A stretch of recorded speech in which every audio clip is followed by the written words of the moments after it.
कभी ऐसा हुआ है कि नए साल पर बड़े बड़े रेजोल्यूशन लिए और कुछ ही हफ्तों में वो सब हवा हो गए। हम सबके साथ होता है ना। हम लक्ष्य तो तय करते हैं पर उन्हें पूरा करने में कहीं ना कहीं चूक जाते हैं। तो चलिए आज इसी पहेली को सुलझाते हैं। असल में सारी गड़बड़ हमारे लक्ष्य तय करने के तरीके में ही है। जब हम कहते हैं मुझे फिट होना है तो ये बस एक धुंधली सी इच्छा है जिसका कोई और छोर नहीं। लेकिन सोचिए, अगर हम कहें मैं अगले 3 महीनों में हर रोज 30 मिनट वर्कआउट करके 5 किलो वजन कम करूंगा, तो ये एक साफ सुथरा रास्ता है। बस यही है नॉन स्मार्ट और स्मार्ट लक्ष्यों के बीच का सबसे बड़ा फर्क। तो इसका इलाज क्या है? इसका इलाज है स्मार्ट। और नहीं, ये कोई रॉकेट साइंस नहीं है, बल्कि एक ऐसा जबरदस्त फ्रेमवर्क है जो आपके लक्ष्यों को असल में पंख दे देता है। स्पेसिफिक, मेजरेबल, अचीवेबल, रेलेवेंट और टाइम बाउंड, ये वो 5 स्तंभ हैं जो सपनों को हकीकत में बदल सकते हैं। पर सवाल यह है कि स्मार्ट ही क्यों? क्योंकि देखिए, ये सिर्फ एक अच्छा आइडिया नहीं है, ये एक प्रॉपर एक्शन प्लान है। ये आपके लक्ष्यों को वो मजबूत जमीन देता है जिससे आप न सिर्फ आगे बढ़ पाते हैं बल्कि ये भी देख पाते हैं कि आप कितना आगे आ चुके हैं।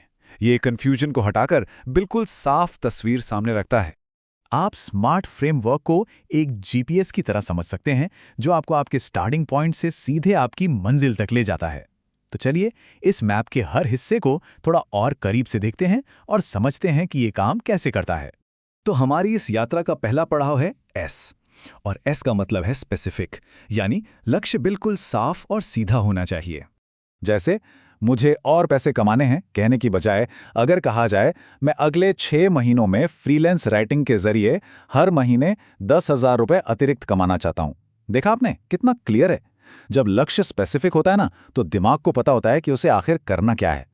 ठीक है, तो हमारा लक्ष्य अब बिल्कुल साफ है, पर हमें ये कैसे पता चलेगा कि हम सही रास्ते पर हैं भी या नहीं? यहीं पर आता है एम, यानी मेजरेबल। मान लीजिए आपका लक्ष्य एक किताब लिखना है, तो उसे मापेंगे कैसे? आप तय कर सकते हैं कि हर दिन 500 शब्द लिखने हैं। इस तरह आप हर रोज अपनी प्रोग्रेस को माप सकते हैं और देख सकते हैं कि आप मंजिल के कितने करीब पहुंच गए हैं। सीधी सी बात है, जिसे आप माप सकते हैं उसे ही आप सुधार सकते हैं। सपने बड़े देखना बहुत अच्छी बात है, पर हमें जमीन पर भी तो रहना है ना? यहीं पर ए यानी अचीवेबल हमारी मदद करता है। सोचिए, अगर किसी ने आज तक मैराथन नहीं दौड़ी है तो सीधे ओलंपिक में जाने का लक्ष्य रखना शायद थोड़ा ज्यादा हो जाएगा।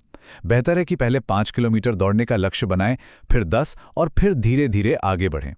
मतलब लक्ष्य ऐसे हों जो आपको चैलेंज करें पर आपकी हिम्मत न तोड़ दें। अच्छा, तो अब हमारे पास एक साफ, मापने योग्य और हासिल करने लायक लक्ष्य है। पर यहां खुद से एक सवाल पूछना बहुत जरूरी है, ये मेरे लिए मायने क्यों रखता है? और यहीं पर आर यानी रेलेवेंट पिक्चर में आता है।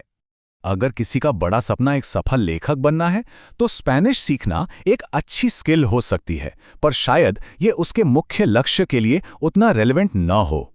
तो ये पक्का कर लें कि आपके लक्ष्य आपके बड़े सपनों से जुड़े हो, ताकि आपकी सारी मेहनत सही दिशा में लगे। और अब आते हैं हमारी स्मार्ट पजल के आखिरी और सबसे जरूरी टुकड़े पर, टी यानी टाइम बाउंड। सच कहूं तो इसके बिना सबसे अच्छा लक्ष्य भी बस एक सपना ही रह जाता है। एक डेडलाइन, जानते हैं, एक आग की तरह होती है जो आपको लगातार आगे बढ़ने के लिए मजबूर करती है। जब आप अपने लक्ष्य के लिए एक समय सीमा तय कर देते हैं तो टाल मटोल की कोई गुंजाइश ही नहीं रहती और आप सीधा एक्शन लेना शुरू कर देते हैं। तो स्मार्ट लक्ष्यों को इस्तेमाल करने से आखिर मिलता क्या है? देखिए, ये सिर्फ लक्ष्य पूरा करने के बारे में नहीं है, इससे आप खुद के प्रति ज्यादा जवाबदेह बनते हैं। अगर आप एक टीम में काम कर रहे हैं तो ये पक्का करता है कि सब एक ही दिशा में आगे बढ़ रहे हैं।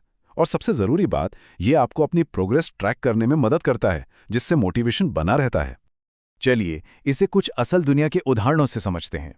सेल्स बढ़ाओ जैसा गोल थोड़ा वेग है। इसकी जगह कहिए अगली तिमाही तक सेल्स में 15% की बढ़ोतरी करो, या टीम को ट्रेनिंग दो की जगह कहिए चौथी तिमाही के अंत तक 50 कर्मचारियों को नए सॉफ्टवेयर पर ट्रेन करो। ये है स्मार्ट लक्ष्य एक्शन में। तो अपने किसी भी लक्ष्य को स्मार्ट बनाने के लिए बस इन 5 कदमों को फॉलो करना है। उसे स्पेसिफिक बनाएं, उसे मेजरेबल बनाएं, पक्का करें कि वो अचीवेबल है, उसे रेलेवेंट रखें और आखिर में उसे एक टाइम बाउंड डेडलाइन दें। बस आपकी सफलता का फॉर्मूला तैयार है। अच्छा, जब आप अपने स्मार्ट लक्ष्य लिख रहे हो ना, तो कुछ छोटी छोटी बातों का जरूर ध्यान रखना। हमेशा एक्शन वाले शब्दों का इस्तेमाल करें, जैसे हासिल करना, बढ़ाना, पूरा करना। धुंधली भाषा से बचें और हमेशा अपने लक्ष्य को अपनी बड़ी पिक्चर के साथ जोड़कर देखें। और हाँ, कामयाबी की राह में कुछ गड्ढे भी हैं जिनसे हमें बचना होगा। बहुत बड़े और अस्पष्ट लक्ष्य तय करना, ऐसी उम्मीदें रखना जो पूरी ही नहीं हो सकती, और अपनी प्रोग्रेस को ट्रैक न करना, ये कुछ आम गलतियां हैं जो हमें रास्ते से भटका सकती हैं। तो याद रखिए, स्मार्ट कोई सख्त नियमों की किताब नहीं है। ये असल में कामयाबी का एक फ्रेमवर्क है, एक ऐसा ढांचा जो आपके इरादों को हकीकत में बदलने की ताकत रखता है। तो अब आपकी बारी है।